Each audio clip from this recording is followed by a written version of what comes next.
Bonjour Madame Stéphanie Ligi. Bonjour. On prononce, c'est ça, vous êtes d'origine italienne. Voilà. D'accord. Enfin, le nom est le nom, voilà, peut-être qu'il y a niçoise, génération. D'accord. Alors je crois qu'avec vous, on va, et je reprends les mots qui sont écrits, sillonner ensemble les chemins de la douleur, qui va nous permettre d'atteindre une nouvelle destination, celle d'une vie différente, certes, mais d'une vie qui est peut-être très belle encore. Exactement. Alors j'aimerais bien, dans un premier temps, que vous nous donnerez un petit peu les symptômes de la fibromyalgie, mais avant, peut-être nous dire comment vous êtes devenu malade expert. Qu'est-ce que ça veut dire être un malade expert?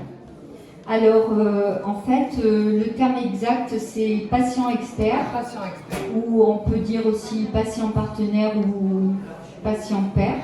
Oui. En France, on dit plus volontiers patient expert. Il existe donc une université des patients pour devenir patient expert. Ça existe. Alors, elle existe donc à Paris-la-Sorbonne, à Aix-Marseille et à Grenoble. Il y en a 3. Ça existe depuis 2009. C'est toujours confidentiel alors que ça existe c'est au sein de l'université. Au sein de l'université. Et ça s'adresse donc à des patients atteints de pathologies chroniques qui veulent avancer dans leur pathologie, qui sont donc atteints de pathologies chroniques, qui ont l'expérience de leur maladie et qui veulent, si vous voulez, atteindre l'expertise et aider d'autres patients atteints de cette même pathologie dont ils souffrent pour aller au-delà et aller mieux. Voilà. En fait, c'est votre combat, ça. Voilà, c'est mon combat. Il faut savoir que moi, professionnellement, j'étais dans l'univers du soin puisque j'étais infirmière spécialisée en bloc opératoire. J'ai été déjà infirmière en soins traditionnels. Donc, c'est mon parcours de vie et baigner dans l'aide aux autres, c'est mon univers en fait. Donc, je reste dans le même univers, quoi, à l'aide aux autres. Voilà. Et donc, c'est ce que vous nous racontez dans votre livre. Oui. Comment vous êtes, quels ont été les premiers symptômes? Et d'ailleurs, quels sont les symptômes de la fibromyalgie? Alors, on peut décrire 3 piliers autour duquel cette maladie gravite. Les 3 piliers principaux, on va dire, donc la douleur chronique. Alors, quand on dit chronique, c'est que c'est supérieur à 3 mois. Donc, la douleur chronique, la fatigue chronique, et le sommeil non réparateur. À ça, on va pouvoir ajouter beaucoup d'autres symptômes. On en dénombre 100 au total.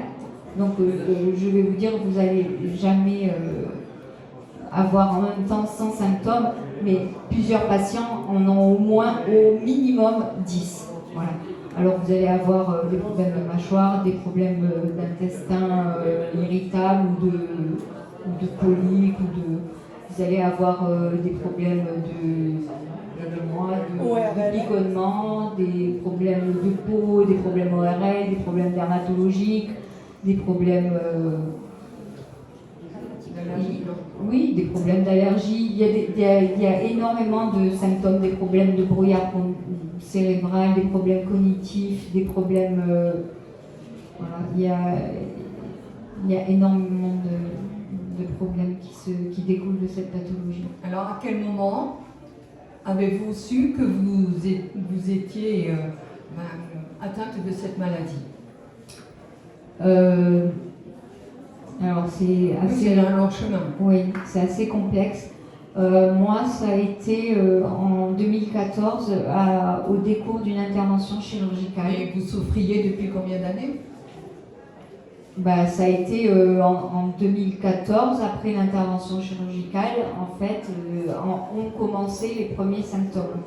Oui, mais est-ce qu'on vous a dit dès le départ, vous êtes fibromyalgie? Non, ça a été plusieurs années après. Mon diagnostic a été établi en 2018. Voilà, 4 ans. Oui. Et quels conseils donneriez-vous à quelqu'un qui ressent ces symptômes, qui ne se sent peut-être pas écouté, entendu par son généraliste et qui se dit peut-être que je suis fibromyalgique? Alors, les conseils que je donnerais, c'est déjà d'écouter son corps. Ensuite, je dirais de se confier à son médecin traitant en disant voilà, moi j'ai tel et tel symptôme. S'il ne trouve pas une écoute favorable auprès de son médecin traitant, soit d'essayer de changer de médecin traitant, mais on sait que c'est pas commode en ce moment. Essayer d'aller voir donc un médecin interniste, parce que c'est eux souvent qui font le diagnostic et qu'on sait que cette pathologie est un diagnostic qui se fait par élimination de toutes les autres pathologies possibles. Donc c'est un diagnostic par élimination, donc c'est extrêmement long donc, pour faire ce diagnostic. Donc malheureusement on n'a pas de biomarqueurs qui vont dire on fait un bilan sanguin et tac, on a le diagnostic. Donc comme c'est assez difficile, il vaut mieux être bien pris en charge. Donc la prise en charge se fait soit par un médecin interniste, soit par un médecin rhumatologue, soit par un médecin rhumatologue. Mais ça peut être au départ enclenché par un médecin généraliste qui commence à faire les premiers examens et après il passe le relais pour établir le diagnostic par un des trois médecins spécialistes que je vous ai cités. Et alors quels sont les soins? Comment on peut soigner cette maladie? Comment cette maladie se soigne-t-elle? Alors elle ne se soigne pas, elle se soulage par des soins plutôt de confort qui sont... les médecins aiment bien donner des médicaments.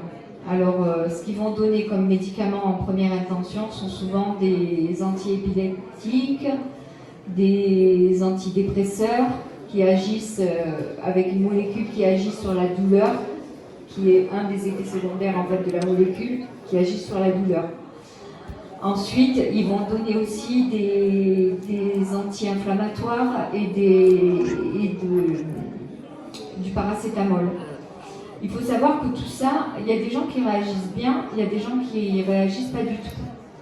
Et il faut savoir aussi que faut faire attention parce que tout ça est très délétère au niveau du foie. Et il faut surveiller tout ça avec des bilans biologiques parce qu'on peut tomber dans une hépatite sévère au niveau du foie. Et bon, voilà. Moi, je suis contre-indiquée à tout ça. Donc, bien souvent, si on a moi, j'ai d'autres problèmes majeurs au niveau de ma santé. Donc, comme je ne peux pas prendre tout ça, donc il faut passer par d'autres alternatives. Et on va se rendre compte que beaucoup de patients qui sont fibromyalgiques, après avoir eu tout ce parcours médicamenteux, arrêtent tous les médicaments parce que ça ne leur sert à rien. Et ils se retrouvent dans une impasse et ils vont passer à d'autres alternatives. Ce sont des soins de confort, donc balnéothérapie, kinésithérapie, sophrologie. Il y a aussi les bols tibétains, donc des trucs avec de la musique. Après, il y a quoi? Kinésiologie, acupuncture. Tout ça, c'est des soins qui ne sont absolument pas remboursés. Donc, soit vous passez par des associations, soit vous payez de votre poche, soit bon, après, on n'est pas riche, donc parce que souvent on se retrouve en invalidité avec des toutes petites pensions et on est quand même dans des situations de précarité, donc ça devient extrêmement compliqué de se soigner ou de prendre soin de soi. Donc tout ça, on est dans un système d'engrenage qui est quand même assez complexe. Et est-ce que cette maladie est reconnue par la sécurité sociale? Eh bien non, c'est bien ça le problème. Donc non seulement on n'est pas reconnu, la sécurité sociale dénombre 700 000 cas actuellement en France, alors qu'on est environ 2 à 3 millions de Français à souffrir de cette pathologie. Donc on est déjà sous-évalué. Et quand je dis 2 à 3 millions de Français, je dis pour l'instant à être diagnostiqués. Ce qui veut dire qu'on est déjà sous-évalué aussi parce qu'on est bien plus, je pense. Alors on a ce problème déjà parce qu'on est sous-estimé par la sécurité sociale parce qu'elle ne veut absolument pas nous prendre en charge parce que ça serait... Alors on nous dit quand on fait des lettres au ministre, j'ai fait une grosse campagne de emailing suivi. J'ai envoyé 500 emails aux députés, aux ministres, à tous ces gens qui s'occupent, députés, ministres, de la santé. Oui, voilà. J'ai eu une dizaine de réponses. On a fait inscrire plusieurs questions au Sénat. Bon, les réponses sont toujours les mêmes. Approchez-vous des médecins conseils, ils vous accorderont une ALD 31. Bon, moi j'ai fait 4 demandes, j'ai essuyé 4 refus. J'ai d'autres ALD, donc ils disent de faire passer sur d'autres ALD, mais enfin c'est triché. Hein. Voilà, moi je veux juste que ma pathologie soit reconnue pour pouvoir essayer de me soigner décemment et que ces soins de confort soient enfin rentrent pour plusieurs séances, pas 20 ou 30 ou 40 séances, mais quelques-unes des séances dans des soins normaux. On aimerait pouvoir être pris en charge et enfin accéder à des soins. Voilà. Et alors le fait d'être patient expert, est-ce que vous êtes, comment dirais-je, moi j'imagine, hein, peut-être que c'est pas ça du tout, appelé justement par l'université pour peut-être faire de la recherche sur cette maladie ou des... Non, je n'ai pas encore été sollicitée. Par contre, je peux aller au Sénat pour m'exprimer. Ah, ça vous donne le droit de... Oui, mais ça me donne aussi d'autres possibilités. Par exemple, je suis marraine d'une association, une jeune association qui s'appelle Fibromyalgie et Espoir sortant de l'ombre. J'ai mes 2 fondatrices qui sont là avec moi aujourd'hui de cette association. Je suis patient expert de cette association aussi, donc je peux aider les patients de cette association aussi. Je suis dans un groupe de parole sur les réseaux sociaux qui a plus de 7500 membres. Donc ça me permet de pouvoir porter ma parole et les aider aussi, et c'est extrêmement important parce qu'il y a beaucoup de gens qui sont perdus complètement et qui ont besoin quand même de trouver de l'aide. Et moi je sais pas, on est complètement livrés à nous-mêmes et bon, c'est extrêmement important. Et je suis aussi, en tant que patient expert, référencée à l'Agence régionale de santé de PACA, Provence-Alpes-Côte d'Azur. Voilà. J'interviens dans les écoles d'infirmières. J'ai fait plusieurs interventions à Cannes, à l'IFSI de Cannes, à l'IFSI de Nice. Voilà, en tant que patient expert. Donc, je porte ma parole à plusieurs titres. Voilà. Je vous félicite pour tout ce travail. Donc je vous rappelle, si vous voulez en savoir un petit peu plus, à la fois sur le parcours de Stéphanie Ligis et à la fois sur la fibromyalgie, parce que je crois qu'il est quand même assez exhaustif, est-ce que depuis que vous avez publié ce livre, il y a eu une avancée ou des avancées dans les soins? Non. Alors, au niveau de la fibromyalgie, si vous voulez, il y a quand même des... Il n'y a pas trop d'avancées. Le peu de recherches qui sont faites ne sont hélas pas faites en France. Les avancées qui sont faites et les recherches qui sont faites sont essentiellement faites au Canada et en Israël. En France, hélas, la recherche n'avance pas. Si elle avance, ça s'est fait avec d'autres pathologies qui sont prises en compte comme la spondylarthrite, la polyarthrite rhumatoïde. Tout est englobé dans les maladies rhumatoïdes ou rhumatismales. Rien n'est fait pour cette pathologie chronique. Je le rappelle, c'est une vraie pathologie et ce n'est pas un syndrome. Voilà. Et comment dirais-je, est-ce qu'il y a des périodes où un peu de rémission, ou est-ce que c'est, comme c'est chronique, est-ce que c'est en continu, ou est-ce que c'est un petit peu... Alors ça, c'est, j'aimerais le dire, c'est suivant les personnes. Ah. À chaque personne sa fibromyalgie, malheureusement, on est tous bien différents et on réagit tous de façon différente aussi. C'est à chacun d'être acteur de sa maladie et de vouloir se prendre en charge et d'essayer d'aller vers le positif. Alors, j'aimerais que les gens comprennent qu'il faut à un moment donné avoir un déclencheur. C'est difficile, mais personne va venir vous prendre par la main et faire les efforts à votre place. Voilà. Alors, quel conseil, une dernière question, donneriez-vous à quelqu'un qui pense avoir cette maladie, être fibromyalgie? Eh bien, il faut justement faire établir votre diagnostic.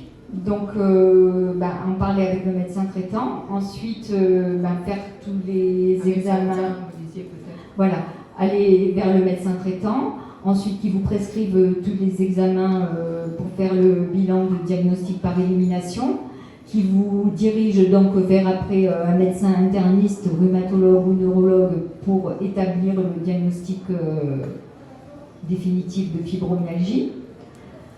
Et ensuite, commencer un parcours de soins où on vous envoie en centre antidouleur généralement, si ça vous convient, ou un médecin algologue, si ça vous convient mieux, ou ça dépend de la région où vous êtes pris en charge aussi, parce que les temps de prise en charge sont bien différents suivant la région dans laquelle vous êtes ou à laquelle vous appartenez. Et ensuite, c'est à vous aussi de faire un peu le job, de vous prendre en charge, d'adapter votre régime alimentaire aussi en essayant d'éliminer certaines choses de votre alimentation qui ne font pas du bien à votre corps. Tous les conseils sont aussi dans le livre, voilà, dans les dernières pages. Et essayer de penser que tout est possible et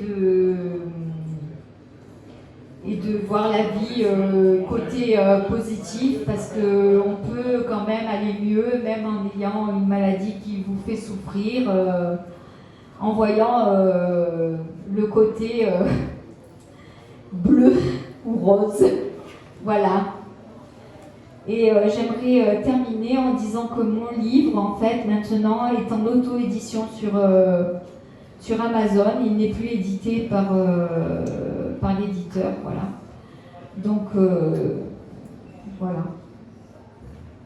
Merci beaucoup. Nous vous remercions pour votre récit et puis pour votre sincérité. Merci beaucoup.